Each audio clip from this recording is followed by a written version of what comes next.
Yes, it is permitted according to the National Electrical Code and underwriters' laboratories to cut conduit entrances into polyvinyl chloride boxes using manufactured conduit entrances.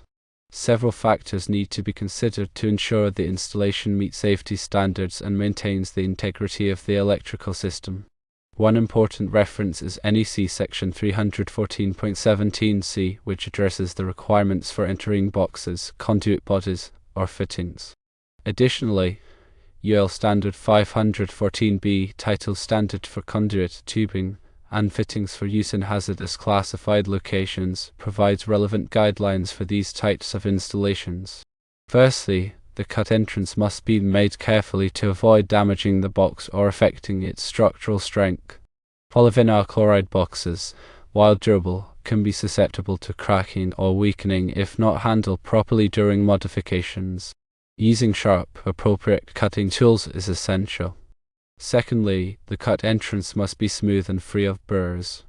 Burrs or rough edges can damage wire insulation as conductors are pulled through the conduit and into the box, leading to potential short circuits or ground faults. Deburring tools or sandpaper can be used to smooth the edges of the cut. Thirdly, the cut entrance must be made in accordance with the manufacturer's instructions and meet the requirements of the applicable electrical code. Manufacturers often provide specific guidelines for modifying their products, and adhering to these instructions helps ensure that the modification does not void any warranties or compromise the product's safety certifications. The National Electrical Code provides comprehensive rules and regulations for electrical installations, and compliance with these requirements is essential for safety and code compliance. Additional considerations should also be taken into account. It is generally not recommended to cut conduit entrances into polyvinyl chloride boxes with thin walls or that are not designed for the intended use. Thin-walled boxes may not have sufficient structural integrity to support the added weight and stress of the conduit and conductors. It is important to select boxes that are appropriate for the intended application and that are designed to withstand the anticipated loads. The cut entrance should not reduce the strength or integrity of the box. Making large or poorly placed cuts can weaken the box and compromise its ability to protect the enclosed conductors and devices. Careful planning and precise execution are necessary to minimize any reduction in box strength. Use proper tools and techniques to make clean, precise cuts. Rotary tools, hole saws, or other specialized cutting tools can help ensure clean, accurate cuts that minimize the risk of damaging the box. Always follow the manufacturer's instructions and applicable electrical codes when making modifications to electrical equipment. Electrical equipment is designed and tested to meet specific safety standards, and modifications can potentially compromise these standards if not performed correctly. It is important to have a thorough understanding of the relevant codes and standards and to follow the manufacturer's instructions carefully. When cutting conduit entrances into polyvinyl chloride boxes, several tools and materials can be used to ensure a clean and professional installation. A hole saw attachment for a drill can create round openings for conduit to pass through. Ensure the hole saw is the correct size for the conduit being used. A utility knife can be helpful for trimming any excess material or burrs from the cut edges. A file or sandpaper can smooth the edges of the cut opening to prevent damage to the wires as they are pulled through. Always wear safety glasses to protect your eyes from debris when cutting or filing. It is also a good idea to wear gloves to protect your hands. When selecting a polyvinyl chloride box for a conduit entrance, choose a box that is rated for the environment in which it will be installed.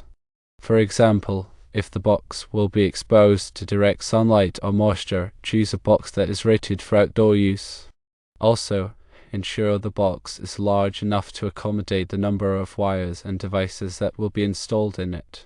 The National Electrical Code provides guidelines for box fill, which specifies the maximum number of conductors, devices, and fittings that can be installed in a box. Overfilling a box can lead to overheating and other safety hazards. When installing conduit into a polyvinyl chloride box, use the appropriate fittings to secure the conduit to the box. There are several types of fittings available, including connectors, couplings, and adapters. Choose fittings that are compatible with the type of conduit being used and that are rated for the environment in which they will be installed. Secure the fittings tightly to prevent the conduit from coming loose or allowing moisture to enter the box. When pulling wires through conduit and into a polyvinyl chloride box, use a wire lubricant to reduce friction and prevent damage to the insulation.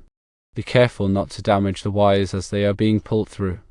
Once the wires are in the box, leave enough slack to make connections to the devices. The National Electrical Code specifies the minimum length of wire that must be left in a box for making connections. When making connections to devices in a polyvinyl chloride box, use the appropriate connectors and techniques. Ensure the connections are tight and secure to prevent loose connections, which can lead to overheating and other safety hazards. After the connections are made, carefully tuck the wires into the box, ensuring they are not pinched or damaged. Replace the cover on the box and secure it tightly. Label the box to indicate the circuits and devices that it serves. This will help with troubleshooting and maintenance in the future. Polyvinyl chloride boxes are commonly used in a variety of electrical applications. They are often used for residential wiring, commercial wiring, and industrial wiring. Polyvinyl chloride boxes are also used in hazardous locations, such as areas where flammable gases or vapors are present. When used in hazardous locations, polyvinyl chloride boxes must be rated for the specific hazard. Polyvinyl chloride boxes are available in a variety of sizes and shapes. They can be round, square, or rectangular. They can also be surface-mounted or flush-mounted. Surface-mounted boxes are mounted on the surface of a wall or ceiling, while flush-mounted boxes are recessed into the wall or ceiling. The choice of box depends on the specific application. Polyvinyl chloride boxes are relatively inexpensive and easy to install. They are also durable and resistant to corrosion. However, polyvinyl chloride boxes are not as strong as metal boxes, and they can be damaged by impact. It is important to select a polyvinyl chloride box that is appropriate for the intended use and to install it properly. The National Electrical Code provides specific requirements for the installation of polyvinyl chloride boxes. These requirements are designed to ensure the safety of electrical systems. When cutting conduit entrances into polyvinyl chloride boxes, it is important to follow all applicable codes and standards. This will help ensure that the installation is safe and reliable. It is also important to use the proper tools and techniques. This will help prevent damage to the box and ensure a clean, professional installation. If you are not comfortable cutting conduit entrances into polyvinyl chloride boxes, it is best to hire a qualified electrician. An electrician will have the knowledge and experience to perform the work safely and correctly. It is important to remember that electricity can be dangerous. Always take precautions to protect yourself from electrical shock. Wear appropriate safety gear, such as safety glasses and gloves. Disconnect power to the circuit before working on any electrical equipment. If you are not sure how to do something, ask a qualified electrician for help. Working with electricity can be dangerous, but if you take the proper precautions, you can stay safe. Cutting conduit entrances into polyvinyl chloride boxes is a common task in electrical work. By following the guidelines outlined above, you can ensure that the work is done safely and correctly. Remember to consult the National Electrical Code in UL Standard 514B for specific requirements and recommendations. Always follow the manufacturer's instructions and use proper tools and techniques. If you are unsure about any aspect of the work, it is best to consult a qualified electrician. By following these guidelines, you can ensure that your electrical installations are safe and reliable.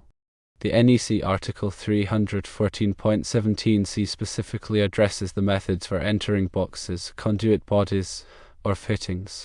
This section emphasizes the need for proper support and securement of the raceway or cable to the box. The connection must be mechanically sound and provide electrical continuity. When cutting an entrance, ensure that the fitting used provides a secure connection that meets these requirements. UL Standard 514B focuses on the construction and performance requirements for conduit tubing and fittings. This standard ensures that these components can withstand the stresses and environmental conditions they are likely to encounter in service. When selecting fittings for use with polyvinyl chloride boxes, make sure they are UL listed and suitable for the intended application. The standard covers various aspects, including material requirements, dimensions, and performance tests. Using listed fittings helps ensure that the installation meets safety standards and performs reliably. In summary, cutting conduit entrances into polyvinyl chloride boxes is permissible under the National Electrical Code and Underwriters Laboratories guidelines, provided that the work is performed carefully and in accordance with the applicable requirements. Paying attention to factors such as box integrity, cut quality, and fitting selection is crucial for ensuring a safe and reliable electrical installation. Always consult the relevant codes and standards, follow manufacturer's instructions, and use proper tools and techniques.